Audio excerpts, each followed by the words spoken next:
तो अभी देखना इसमें मैं स्टेप बाय स्टेप सब एक्सप्लेन करूँगा। सबसे पहले देखना this what is taking place over here is cleavage divisions. तो क्लीवेज डिविजन्स का पर्पस क्या होता है? To maintain a cytonucleoplasmic ratio as a constant ratio. So it would take place, तो एक सेल से 2 सेल, 2 सेल से 4 सेल, 4 सेल से वापस 8 सेल्स। तो 8 to 16 cells stage would be called as the morula stage, and the 16 to 32 stage would be called as the blastula stage. Now characteristic of each of the stages. तो जैसे जैसे ये morula fertilisation takes place at the ampullary isthmic junction, and उधर से जो fertilised हमारा egg रहेगा वो ट्रैवल करते जाएगा in towards the uterus in the ovarian tube.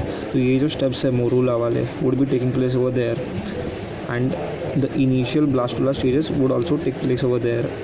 जब वो पूरा यूट्रस में चला जाएगा it would be a form blastula. अभी होता क्या है, द 16 to 32 स्टेज, अब पूरा morula and blastula is always covered by zona pellucida. What is the purpose of zona pellucida? Zona pellucida एक ऐसा लेयर है that would prevent its implantation at an unusual site. What it will do is prevent the implantation. तो जब हमारा blastula stage है वो travel करके आया अंदर, blastula stage would be 32 to 64 stages. तो अंदर जो सेल्स है वो डिफरेंशिएट कर जाएंगे to form 2 types of cells. It would be the inner cell mass and the outer cell mass. The inner cell mass would be called as the embryoblast and the outer cell mass would be called as the trophoblast. अब क्या होगा, ये जो inner cell मास है वो एक pole की तरफ चला जाएगा ऑफ द ट्रोफोब्लास्ट. तो वो पोल को मैं कहूँगा क्या, एम्ब्रियोनिक पोल, एंड बाकी का जगह would be and then opposite pole would be called as abembryonic pole. तो क्या हुआ, अब तक जो सेल्स थे वो डिफरेंशिएट कर गए to form 2 types of cells, the inner cell mass and the outer cell mass. The inner cell mass would be called as the embryoblast and the outer cell mass would be called as trophoblast. एक pole की तरफ चला गया, उसको बोल दिया embryonic pole, and दूसरा आ जाएगा अब एम्ब्रियोनिक पोल. तो इसके बाद ये सब कहाँ हो रहा है, यूट्रस के अंदर हो रहा है. तो ये जो झुमा पेलिसुडा है जो प्रिवेंट कर रहा था इम्प्लांटेशन, वो गायब हो जाएगा धीरे धीरे. और क्या होता है, यूट्राइन मिल्क अंदर आना शुरू कर देता है. यूट्रस के अंदर का जो फ्लूइड है वो अंदर आना शुरू करता है. फ्लूइड अक्यूमुलेट करेगा धीरे धीरे अंदर. जो ट्रोफोब्लास्ट सेल्स है इसके वजह से क्या हो जाएगा, ट्रोफोब्लास्ट सेल्स ऐसे मतलब इधर से इसमें आ जाएगा. इनर सेल मास एक तरफ को आ गया, that would be known as the polar trophoblast. अभी ट्रोफोब्लास्ट सेल का characteristic is the flattened cells. तो ये पूरा जो है it is the formation of blastocyst. What is blastocyst, यही it is or blastula with 32 to 64 cells with 2 types of cells, the inner cell mass and the outer cell mass.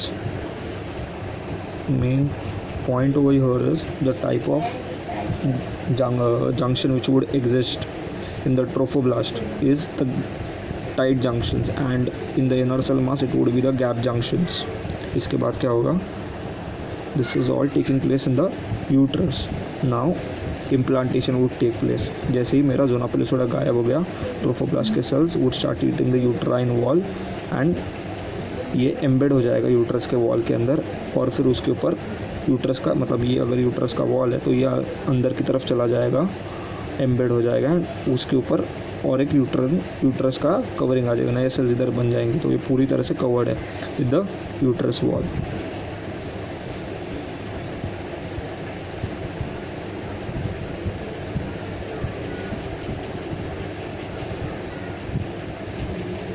Next, ये जो मैंने बताया था ब्लास्टोसिस्ट, इसमें क्या था, outer cell mass that is a trophoblast, inner cell mass embryoblast.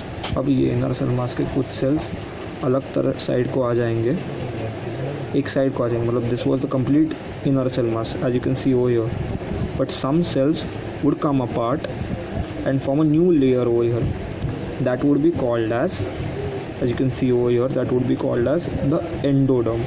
तो सबसे पहला अगर कोई जर्म लेयर बनता है in an embryo, that would be the endoderm. फिर जो बचे हुए इनर सेल मास के सेल्स है that would form columnar cells, that would be termed as ectoderm. तो अंदर सबसे पहले क्या बना, एंडोडर्म, उसके बाद क्या बना, ectoderm.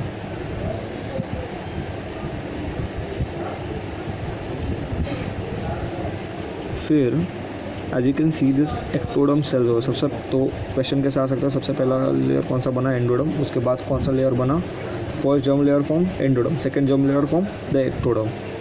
After that what happens is ये एक्टोडर्म जो है ये अलग हो जाएगा ये ट्रोफोब्लास्ट के सेल्स से. तो ये नीचे आ गया, कुछ ऐसा दिखेगा. This is the endodermal cells, this is the ectodermal cells, and the trophoblast now gives rise to two layers of cells. That would be ectoderm के साइड पे ये वाले जो सेल्स है that would be called as the amniogenic cells, and endoderm के side पे ये वाले जो सेल्स है इधर अब बनता है एक नया Heuser's membrane. So what happens is we have a cavity up that can be called as an amniotic cavity, and नीचे एक cavity बना because this is the endoderm cells, and इधर से नया बना यूजनस membrane, so that would be called as the primary yolk sac. So ectoderm, so first layer formed endoderm, then the second layer ectoderm, then what happens is the trophoblast cells would give rise to two layers, that would be the amniogenic cells up, and down we would have the यूजनस membrane. Hence two cavities, up we would have the amniotic cavity and down we would have the primary yolk sac. Now questions could be, what is the amniotic cavity surrounded by? It would be the ectoderm and the trophoblast से बना हुआ amniogenic cells, and नीचे की तरफ the primary yolk sac would be surrounded by the endoderm and the यूजनस membrane. क्या होता है उसके बाद और यूट्राइन मिल्क अंदर की तरफ आते रहता है. Cut this. उसके बाद क्या होता है, ये जो ट्रोफोब्लास्ट सेल्स है अपने ट्रोफोब्लास्ट के आजू बाजू में नया सेल का फॉर्मेशन होता है. That would be called as extra embryonic mesoderm. So मेरा एमनियोटिक कैविटी और नीचे की तरफ प्राइमरी यॉक सैक, इन दोनों के बाजू में नया सेल्स का फॉर्मेशन होगा. उन सेल्स को मैं बोलूँगा extra embryonic mesoderm. These new cells are form. तो इसकी वजह से क्या होगा, एमनियोटिक कैविटी और प्राइमरी यॉक सैक दूर चला गया है ट्रोफोब्लास्ट से. उसके बाद एक्स्ट्रा एम्ब्रियोनिक मीजोडर्म में थोड़े से ऐसे पाउचेस बनेंगे हर तरफ. Here there would be some pouches, here there would be some pouches. Pouches बनते जाएंगे और सारे पाउचेस फिर एक साथ ज्वाइन हो जाएंगे, and that would lead to the formation of एक ही कैविटी या फिर एक coelom. That would be called as the extra embryonic coelom. So this is the extra embryonic coelom, और ये है प्राइमरी यॉक सैक. मेरा पहले था, लेकिन जैसे ही मैंने ये प्राइमरी यॉक सैक छोटा होता है after the formation of extra embryonic mesoderm, और एक्स्ट्रा एम्ब्रियोनिक मीजोडर्म के अंदर बन जाएगा एक्स्ट्रा एम्ब्रियोनिक सिलोम. जैसे जैसे ये सब चीज़ें होती है तो जैसे ही प्राइमरी यॉक सैक छोटा हो जाएगा that would be called as secondary yolk sac. The characteristic secondary yolk sac would have cubical cells and primary yolk sac had flattened cells. फिर this is the extra embryonic coelom. Now what questions can be asked over here is, what is amnion made of, what is chorion made up of. So अब amnion होता क्या है, जैसे मैंने बोला है पहले ही, दिस इज एमनियोटिक कैविटी जो ऊपर की तरफ है. Amniotic cavity surrounded by what, as asked earlier by me. This is the ectoderm. ऊपर एमनियोजेनिक सेल्स थे. एमनियोजेनिक सेल्स कहाँ से आए थे, ट्रोफोब्लास्ट से, बताया हूँ पहले. But now what exactly is amnion. Amnion is this thing, this whole ectoderm plus this mesoderm, that is the extra embryonic mesoderm. ये पूरा हो गया एमनियन, एंड इसके अंदर का जो कैविटी रहेगा that would be called as the amniotic cavity. So question can be asked, what is amnion made up of, ectoderm and mesoderm. Similar way, what is chorion made up of? Chorion, as you can see, it is made up of the trophoblast cells and the mesoderm. That's it, very simple. And few unimportant things. The mesoderm on the outer side would be called as somatopluric, and the nearer one would be called as the splanchnopluric mesoderm. Unimportant, obviously, but what can be asked is, what is amnion made of, what is chorion made up of? Amniotic cavity is surrounded by what? Ectoderm and amniogenic cells. Primary or secondary yolk sac would be surrounded by what? This endoderm and नीचे की तरफ था यूजनस membrane. अभी हर एक चीज़ एम्नियोजेनिक sales कहाँ से आए? Amniogenic cells वो फॉर्म बाय ट्रोफोब्लास्ट. वापस the Heuser's membrane was form by trophoblast. Few questions. उसके बाद now what over here this thing that is ectoderm and this is endoderm. This was extra embryonic mesoderm. इसको extra embryonic mesoderm क्यों बोलते हैं? This thing, why is it called as extra embryonic mesoderm? ये जो चीज़ है ectoderm and endoderm that would be better called as embryonic disc. This is the proper embryonic disc. embryonic disc मतलब सारा जो अपना ह्यूमन है पूरा that is formed by this embryonic disc. मतलब पूरा जो entire living being is formed by this embryonic disc. So and this mesoderm is not developed from this embryonic disc. This is the reason it is called as extra embryonic mesoderm. और ये extra embryonic इसको इसलिए भी बोलते हैं because हमारा जो living matter है उसमें का कुछ भी हिस्सा इस मीजोडर्म से नहीं बना होता. Moving ahead. अब ये जो एम्ब्रियोनिक डिस्क है इसका मैं मतलब सपोजिंगली ये पेन का निप इज़ द कैमरा और this is the upper view of this embryonic disc. So on upper view, so this is the camera, this would be the upper view of the embryonic disc and the embryonic disc would look like this. जो पहले ही देख रहे थे सिर्फ उतना ही focus किया है. सो ऊपर की तरफ एक्टोडर्म, अंदर की तरफ एंडोडर्म.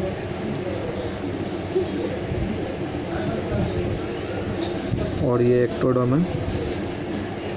व्हाट हैपेंस इज जो कॉलमनर एक्टोडर्म है and the cuboidal endodermal cells, what would happen is the endodermal cells, some cells would become columnar and that would form the procaudal plate. Unimportant again, but few questions may be asked like procaudal plate would be at the head end. Yes, ये सब बता रहा हूँ because mesoderm कैसे form होता है वो बताना है. So procaudal plate over here.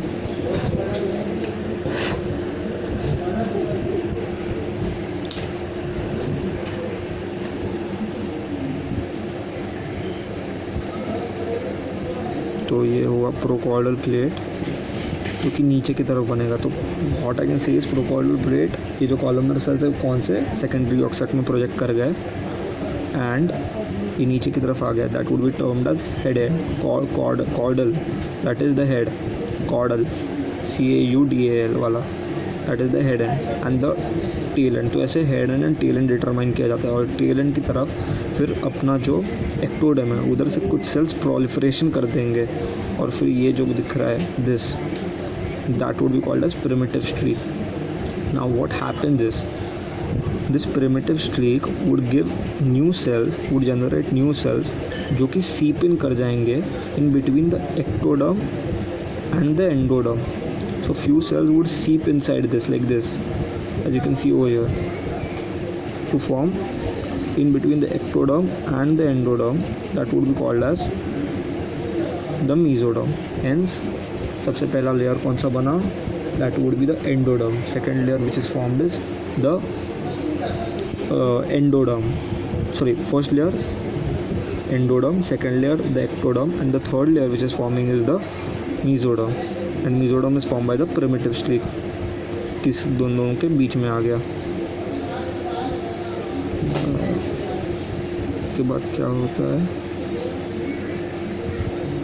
Now these mesodermal cells, so we have two types of mesodermal cells. We have this would be called as intraembryonic mesodermal cells, and earlier what we had seen over here, this is the extraembryonic mesodermal cells over here, all of this. तो क्या होता है, जैसे मैंने पहला वाला coelom देखा था over here, what is chorion exactly to come to it. But ये मेरा एक्स्ट्राएम्ब्रियोनिक सिलोम इधर से ये गायब हो जाएगा and it would shift upwards. So this extraembryonic coelom, this gap is going on the ऊपर वाला साइड और ये नीचे की तरफ पूरा ये वाला हिस्सा गायब हो जाएगा. एंड मेरा ये हेड एंड डिटरमाइन कर दिया बाय द प्रोकॉर्डल प्लेट और ये टेल एंड डिटरमाइन कर दिया बाय द प्रिमिटिव स्ट्रिंग. तो here was the mesoderm formation, intraembryonic mesoderm. Now new mesodermal cells, that is extraembryonic mesodermal cells, generate over here, and the intraembryonic mesodermal cells would start coming out of here. और दोनों intraembryonic mesodermal sales trophoblast तक चले जाएंगे generate होते होते. एक्स्ट्राएम्ब्रियोनिक mesodermal sales भी trophoblast तक चलते गए और वो फॉर्म कर देगा कनेक्टिंग स्टॉक, जो कि हम इधर देख रहे हैं. This is the upper view again. This is the intraembryonic mesodermal cell and this is the extraembryonic mesodermal cells. Extraembryonic mesodermal cells, intraembryonic, both are leading to the formation of connecting stalk. This is the connecting stalk as said earlier. This is the mesodermal cells. These are the intraembryonic mesodermal cells. These are the extraembryonic mesodermal cells, which is leading to the formation of connecting stalk, जो कि trophoblast की तरफ जा रहा है. अभी ये जो सीलोम है हर तरफ all sides are occupied by the coelom except for the connecting stalk, and connecting stalk is going to lead to the formation of the future umbilical cord.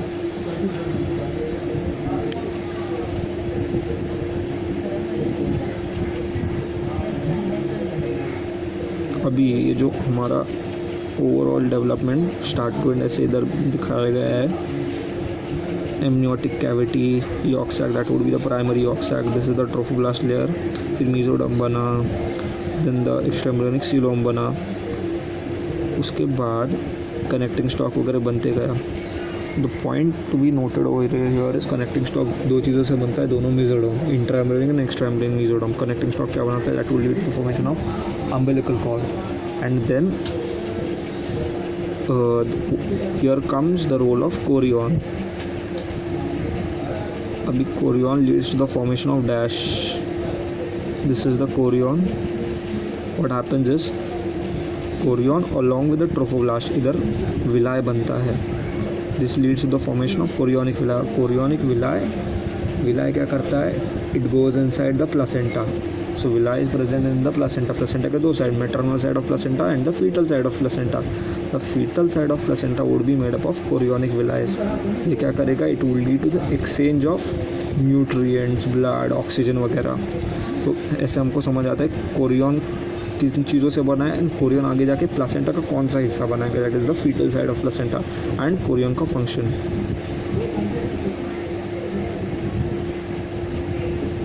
Now coming to the morphogenetical movements, that is the epiboly and emboli. Nothing important again. It is just this whole change. ये amniotic cavity पूरा ये जो surround कर रही है to form this and then this. इसमें दोनों एपिबॉली और एम्बॉली हो जाता है. एपिबॉली मतलब कि it would be the movement of the ectoderm on the mesoderm and endoderm. Yes. And what would be the emboly? The movement of the mesoderm and the endoderm against the ectoderm. This would be the emboli. Now coming to allantoic diverticulum. ये आ कहाँ से रहा है? allantoic diverticulum आ जा रहा है secondary ऑक्सैक से. ठीक है, ये allantoic diverticulum आ गया एंड बाकी का हिस्सा फिर वापस बाहर आ जाएगा. जैसे we can see here, this is allantoic diverticulum. This small thing, again small over here, this is the allantoic diverticulum. The rest of the yolk sac is coming out in the umbilical cord. As said earlier, yolk sac isn't persistent in humans. मतलब उसका बड़ा हिस्सा नहीं रह जाता. It remains as very small mass. So you can see over here the remnants of the yolk sac which will extend over here, and allantoic diverticulum over here. So again we can see allantoic diverticulum leads to the formation of what? It helps in the formation of the umbilical cord. It is present inside the umbilical cord. Umbilical cord बाकी ये जो connecting stalk है वो बनाता है. connecting stalk दोनों mesoderm से बना था. प्लासेंटा किधर से आया? कोरियोनिक विलाई ने मदद किया in the formation of fetal side of the placenta. That's it.